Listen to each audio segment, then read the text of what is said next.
Nagko-congratulate lang ako. Wow! Welcome, Jenny Sarado! Ayan.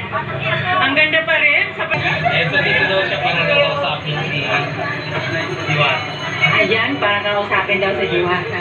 Jenny Sarado. Kilala siya. Yes. Diwata na. Wait lang. Unti-unti na po na Ayan, hello!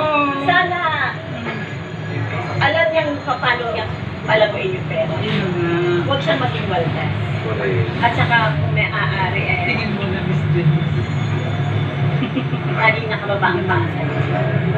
Kasi sa minsan may mga galaw siya na para sa mayabang-yabang yan. Pero namimisinterpret lang nila si Diwata. Ganun lang talaga siya magsalita. Ay naku, ewan ko. Ganun lang siya magsalita. Pero sa bibig sa iba ba isang tao? Opo, eh. Alam mo yung mga nakakakilala sa kanya. Oo, Yung araw-araw namimisinterpret dito. Sino yan daw? Sabi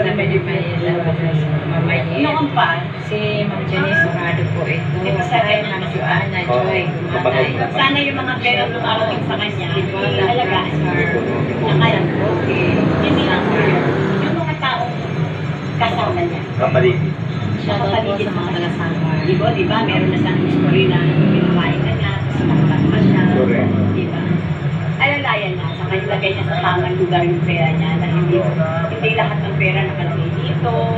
Opo. Hindi naman tayo nag-judge ng ibang tao na makaligaw sa kanya na sama. Alam niya naman ang magpapagpera di ba? Nag-react yan Bakit na natigilaw niya sa... Nakamangyan na iba sa kanya. Huwag naman ito Nakita ko rin sa Manila. mas maganda kung hindi siya ng gabay. Nananalagi kang kabayan. Sa lahat ng mga gawain dito. Sabi ni Ma'am Mars. Panginoon niya ang Panginoon ng pera. Yan. Ito po yan.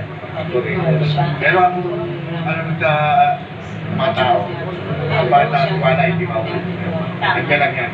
Oo, andyan talaga. Kasi pera lang yan, nakaligid tayo. Pero yung mga tao, sabi ko, awang po ang dati. Parang ako lang noon, di ba, nung mag-artista ako, hindi ko binahalaga yung pera. Hindi ko inalagaan. Opo. Siyempre, kung hindi ka maghihirap, hindi mo malalaman ng anong pala kahalaga yung binigay sa akin. Di ba, ako, gastos dito, gastos ko, nag-transfer, di ba? So, nung nalaman ko mali pala yung ginawa ko, saka ako natuto. Sana ako hindi pa uli ang lahat kasi nagtatrabaho ako, meron ako ng mga project. Sana ganun din siya. Diba? Ano po ang sasabi mo po sa mga bashers? Higit lang yun.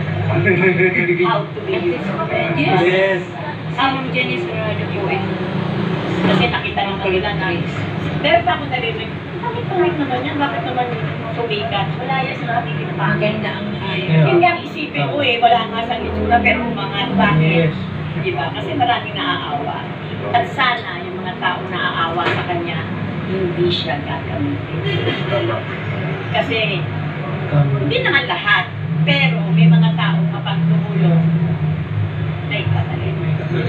Ipatalim. Sana naman, wag. Kasi kawawa naman siya.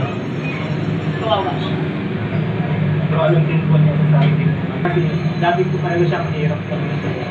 Ma'am, kung ako natutunan. Nabalitaan ko, gusto ko lang siya i-congratulate pagkatapos bigyan ng mga tips na nanggaling ako sa kanyang popularidad, di ba? Alam mo, may mga tao kasi lalapit sa'yo, tapos katamitin ka.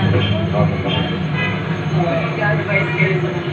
Hindi naman, makikipag-rentuhan lang. Magpagtsikahan na.